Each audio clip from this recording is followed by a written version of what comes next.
Guys, we are finally back. Making a Cheap Guitar Awesome, episode 7, Eastbound and Down. This episode's all about binding. I know you guys probably hate me right now. It's been forever, but we'll talk about that later. First thing you need is a whole bunch of tape. I use regular painter's tape that you can get at Lowe's or Walmart. You're gonna need a lot of it. You need I like to use a soft hairbrush, like a camel hairbrush, and a little cup for acetone. This is Equate acetone. It really doesn't matter what brand you use, just try to find 100% acetone. This is for melting the ABS plastic, which is what the binding is made of. It's for melting that so that it will stick to the guitar. And this is 10 by 2 millimeter binding. Again, I used oversized binding so that I could get all these contours, you know, covered. I wouldn't have any contours that were too high for the binding. I'm roughing up the binding with 1000 grit sandpaper. I rough up both sides.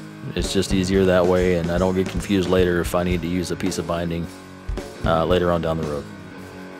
So I'm saturating the body and the binding with the acetone, and then you stick it together, and this causes the plastic to melt into the wood. So you don't need super glue or anything. I have done binding with super glue. It's much messier, and it'll make you hate yourself trying to clean it up later. So I've quit using super glue. I use the ABS plastic melting method with the acetone. So here's an inside curve. This one is not a really hardcore curve, so I didn't use a clamp for it. Saturate the wood, saturate the binding, stick them together.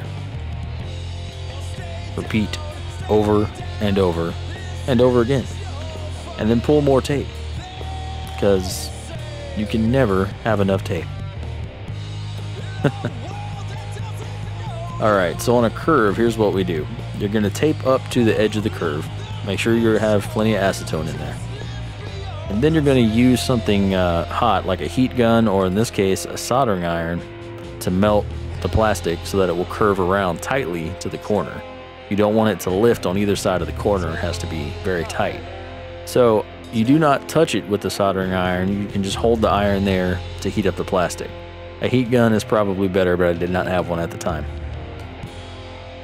Alright, once you get it bent, you can then add more acetone and then tape that side down, and it should be nice and tight. I just used a steak knife to cut off the edges because I didn't have any clippers on me.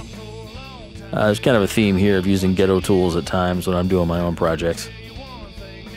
So go around taping and acetoning all around the body.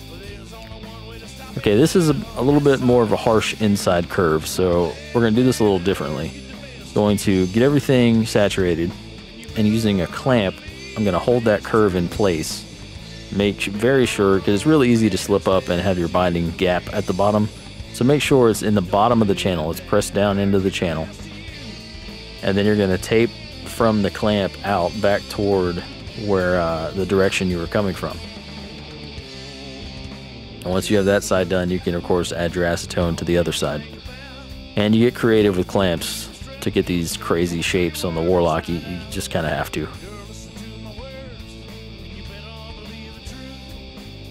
Then we remove the tape, and then we're going to scrape off a lot of this, but I want to talk about something I didn't cover in the video. Actually, I didn't film it. All the stuff you scrape off, you can save, and then you can mix that with acetone to make a little ABS glue. And whenever you have gaps, like you see I'm scraping here and all that stuff coming off, whenever you have gaps in the binding, such as you come to a sharp corner or you run out of binding and you have to start over, you can make this little paste and fill the little gaps and then let it dry, and then you can scrape that off and it will look like there's no seam in the binding. I'm sorry I didn't film that. I did it in a couple places on this guitar. But scraping takes forever. So find some good tunes and be prepared to sit in one place for a long time.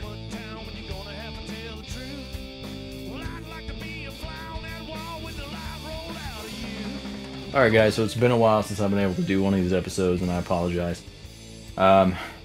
This is just going to be kind of an update.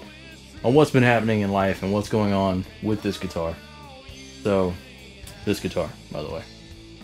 So, I kind of didn't realize that my side business, Richard's Guitar Restoration, was going to take off so much.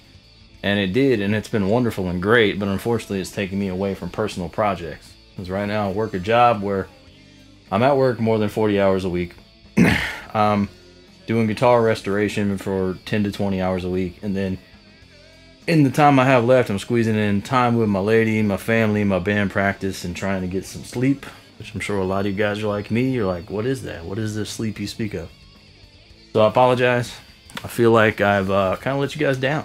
Because, you know, I didn't expect this guitar series to take off like it did. You guys have really surprised me. And, you know, most of my videos, I'm just a small channel. So I only get, you know, 50 to 100 views on a video normally. So for these videos to be getting, you know, thousands of views on a couple of them, like it's crazy, and I'm eternally grateful. But at the same time, that does come with some pressure, and I feel like I've kind of let you guys down a little bit. I've talked about YouTube before. I don't get paid to do it. Currently, I do have ads enabled. I used to not. I didn't for a long time. Currently, I do have ads enabled, and I haven't made enough money from the YouTube to even withdraw anything from it. Again, you know, I'm just a small channel, and I don't really care about the money. I like helping you guys. I like learning from you guys and communicating. You know, I love when I'm doing something like this, when somebody gives me another idea, and then I might change the direction I'm going just because of our interactions. So right now, this video is mostly about the binding. I've done some more body filling on it with a little bit of Bondo.